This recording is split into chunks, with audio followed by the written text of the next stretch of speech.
Review Book 101 is all about the books that I read for the last 40 years. And today I have my special guest.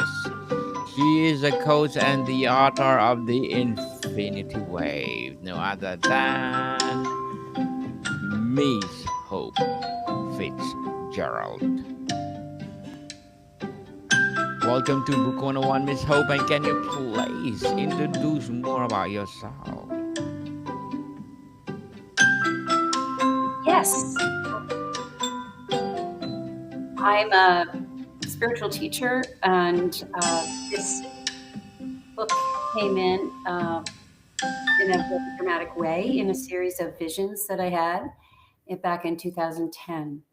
And I was stunned as I walked across my living room to witness this gigantic wave coming towards me. It was broad daylight, and the last thing in the world I expected. I had been a spiritual seeker for my entire life, um, and had done a lot of things, explored, learned a lot of techniques, lots of things, but I never had an experience like that. And so there were three visions that came one right after the other, and the last one was this figure eight of flowing water. And I am a dowser. I had been at that time a dowser for about 18 years. So I sat down with my dowsing rods, which some dowsing rods looked like this, and I began to ask a series of questions to try to figure out what was this figure eight of flowing water and why was it appearing in front of me, and then I got some answers. So Well, Miss Hope Fitzgerald, thank you so much for sharing your knowledge and wisdom to the world through your book. Why Infinity Wave as the title? How does this symbol capture the dynamic relationship between love, compassion, and flow? well, I discovered as I continued to ask questions with my dowsing what this figure eight of flowing water was. The previous two visions had explanations to them, and it talked about a push of evolution that was coming to the planet and was going to be anchoring in at the end of 2011. And as we know, 2012 was a very important year in our development, in our history. So I was told that this figure eight of flowing water, which we could call the infinity wave, was here as a helpful tool from the universe, basically a loving gift to help us through the tumultuous times that we're going to be ahead, which of course we have been in now and continue to be in. At least for the last 5 years, they've been quite intense. The the reason why this appeared in this design, the geometry of the infinity, and with the water, was to remind us that we need to stay in a state of flow, and that this design, this figure eight of flowing water, is a symbol, much like a cross is a symbol or an ankh is a symbol of something much bigger. The bigger thing is this very high dimensional, they say 10th dimensional, but it really doesn't matter. It's just a very high frequency of love and compassion. I have found that if we are in a state of love and compassion, we are automatically in a state of flow and vice versa. So, flow equals love and compassion. I don't know that I could have identified that previously. But the infinity wave as a symbol is a tool that can help us return to a state of love and compassion very, very quickly and stay in that uh, loving state, that beautiful state, that non dual, neutral in a way state, while we encounter all the ups and downs that we all are encountering in the world today. So they said we can call it the infinity wave. And and that I was meant to share this with the world. And that was not at all in my game plan at the time. But you don't say no to spirit when it tells you what it wants you to do. So that's what I've been doing. Definitely. And how do you operationally define love, compassion, and flow in the context of the book, moving beyond abstract ideals into tangible states of being?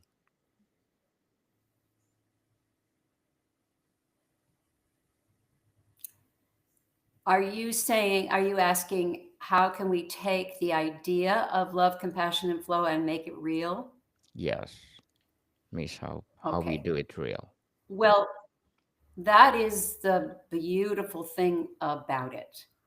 Um, the infinity wave has a million and one uses, as I am learning all the time what it can be, what it can do.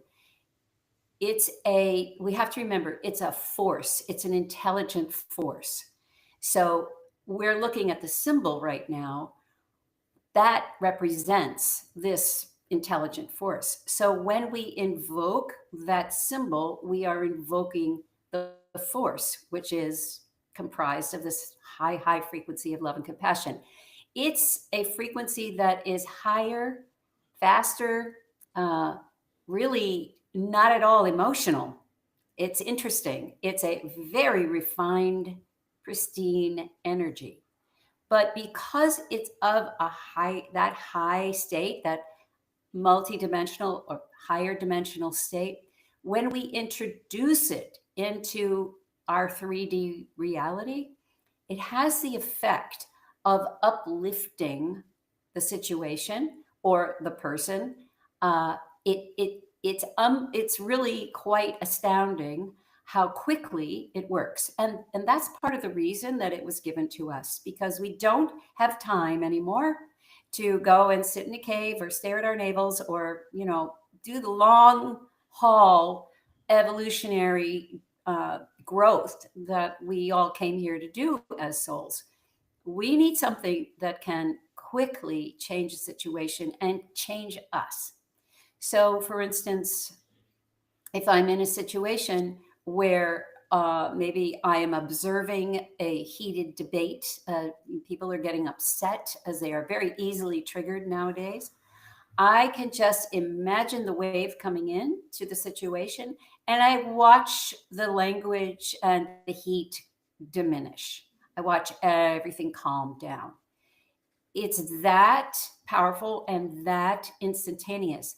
Our minds, our little human minds, can't wrap around it and go, wait, that didn't just happen, did it? But if I hadn't seen it so many times and heard so many people report back to me how it instantaneously changed the dynamic of a conversation or a situation, I wouldn't be here talking to you. But it does, and it has. And it's kind of magical. I use it in the moment like that, and people don't even know what happened to them.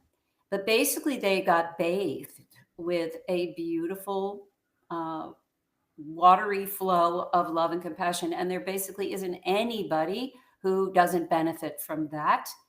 When we take something that's 10D and we introduce it to something 3D, then we get to expand. We don't know where it goes, but we get to rise above the ceiling of 3D. 3D keeps us in duality. It keeps us in a yes or no, right or wrong, dualistic mindset. Once the ceiling is lifted, well, now there's the capacity to hold more than one idea at a time, more than one viewpoint at a time. It's an expanded multidimensional state. From there, the ways to solve a problem are much more plentiful, and we get new insights and discover new pathways. It's it is really something else. After all these years, I am still gobsmacked, as they say in England, about its capacities to provide healing, to provide communication, to provide evolution. That's what it's here for, to help us evolve through the challenges that we are in.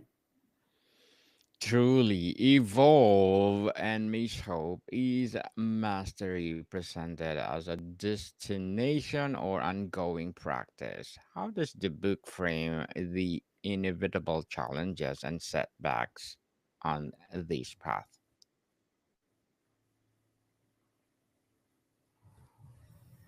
Um, the book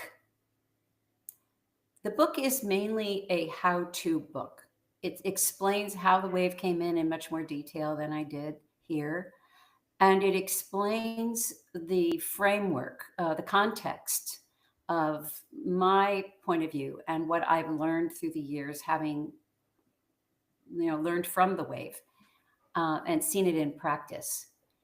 You know, one of the things that I love about the geometry and the water is that, and I'm just going to demonstrate here. This geometry represents the, among other things, a couple of things it represents, but one of the things is this expansion and contraction, expansion and contraction. And because it's water, the water is always flowing. It doesn't touch here in the center, and the water is always moving. So, what this represents is that we are always in a state of either expanding or contracting, both on a personal level and on a planetary level and on a universal level. This is the way life works. This is the way the whole thing works.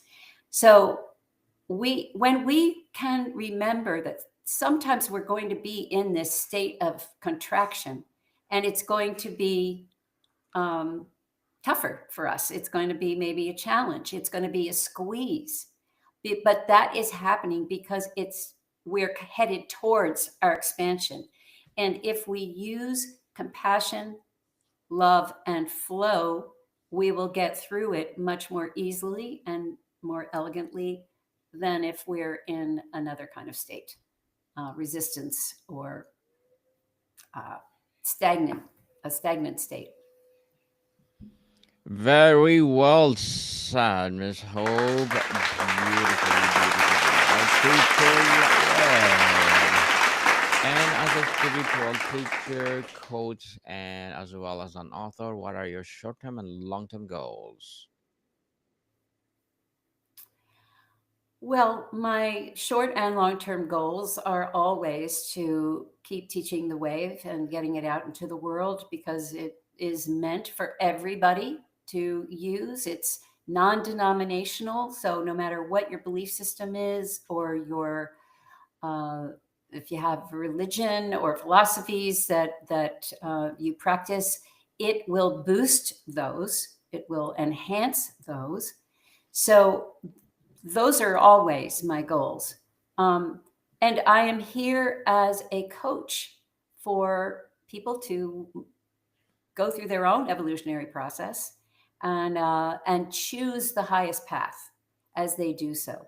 Sometimes it's hard to see that from a human perspective, but when I douse, it opens up the ceiling just like the wave does. It opens up the ceiling so we can see other options and also gain clarity about why.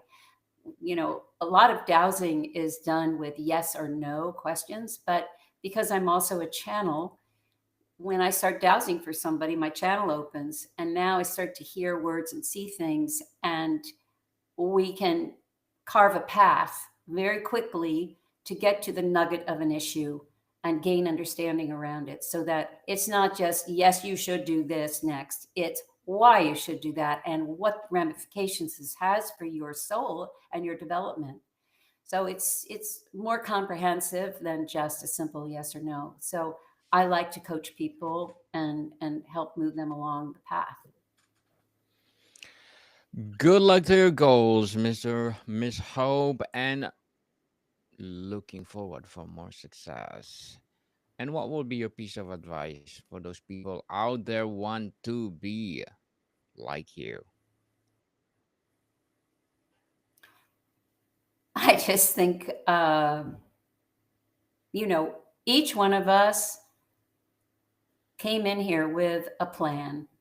We came in here with a soul trajectory, something we wanted to accomplish, or many things we wanted to accomplish on a soul level, so that when we leave, we have evolved, we have moved ourselves along. And I think I am always in discovery of what I wanted for myself and am I fulfilling it, so that when I do leave, I'll be content. I'll feel like I have accomplished what I came here to do. So I would just, encourage people to remember that that is why they're here. It may seem like there are other reasons, but that's the fundamental reason. We come in with nothing and we leave with nothing. The only thing that we can change is the polishing of our souls. So pay attention to that. See what your soul is asking of you to do. And ring the high bell. That means make the choices that are in your highest good, but also in the highest, sometimes challenging request from your soul, your higher self. Definitely, people, ring the bell and spread out your talents to the world. And Miss Hope, can you recommend a book that influenced your journey? Oh, wow, so many. Um, well, one book that really helped me understand dimensions is a book called The Alchemy of Nine Dimensions. And I have to remember the author. She's excellent. Um, that was a wonderful book. I I have a library full of books, so uh, I'm just not. One isn't coming to mind at the moment. I actually did a podcast on my 10 favorite books, and I came back with like 25. So I have them in there. Oh, I'll tell you a book that I really loved. It opened my mind to what's possible in the natural world. And it's an older book, but it's still wonderful. And it's called The Findhorn Garden, Findhorn.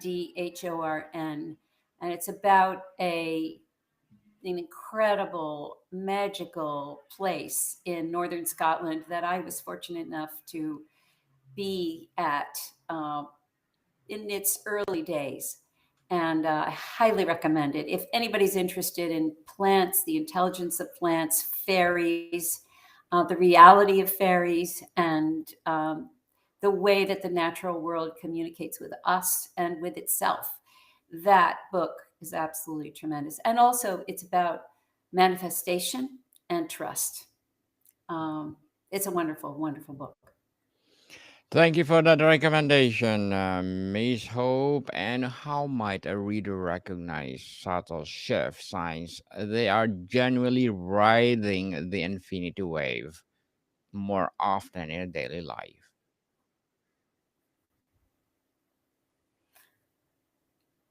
Well, people who start using the infinity wave on a daily basis, maybe they're waving within themselves, maybe they're waving with themselves and somebody else, maybe they're sending the wave to somebody.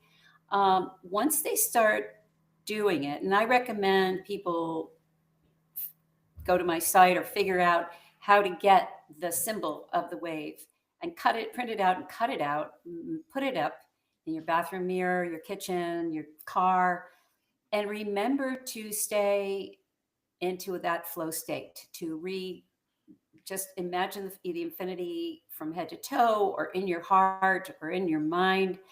And what you'll start to notice is that you might be less reactive. You might notice that life becomes happier, um, that synchronicities start to happen more often. Your intuition might grow. There, in the book, I describe multiple ways to use the wave on a daily basis. I call it the daily wave. I also have recordings that take you on a deeper evolutionary leap. But you can use the wave in daily life. It's there for the taking, and so you'll notice things beginning to shift. Definitely. And Miss Hope, before we wrap up our discussion for today, I'm inviting you to please don't listen to my other podcast, people. My other podcast, because my abstract essay is already in fifth season, abstract poetry in second season, and my book 101 review in fifth season too. Comedy 101 in second season, and my food 101 in fifth season as well. Geography 101 in fourth season, and my baby podcast, Law 101 and Mental Health 101. Love Letters in third season, and Movie 101 Review and Music 101 in its fourth season, and my Science 101 and Sex 101 in its first season. Please listen to them wherever you listen your podcast. And Miss Hope, if you could invite listeners to take one concrete small action today to begin aligning with the energy of the infinity wave, what would it be? Just start your imagination. Just invite it in. Imagine the figure eight of flowing water in your heart. Just start in your heart and let it run. And all you have to do it's for a few minutes. It will kick in. You can take your finger and kind of trace it on your heart if you like, but you'll start to feel a shift immediately. And so start small and then start playing. It doesn't have to be heavy. It's light and beautiful and will enhance your life. Definitely let infinity wave come upon me and empower me. Just like that, people. Manifestation. Manifestation. Miss Hope Fitzgerald. Thank you so much for sharing the infinity way to the world. So can you please invite our listeners to support your book or your coaching or any projects that you're doing right now? Well, I'm always doing projects. I take people around the world on sacred journeys. I have a Monday night every night at 7:30 Eastern. I do meditations. So I've got a lot going on. So come to my website, check it out, join. Love to have you. Yes, people, let's support Miss Hope Fitzgerald because if you support her, for sure, there's more and more empowering books like this to come, more and more empowering coaching to come. So, Miss Hope, thank you so much for your time. Thank you, Daniel. More to come, people. See you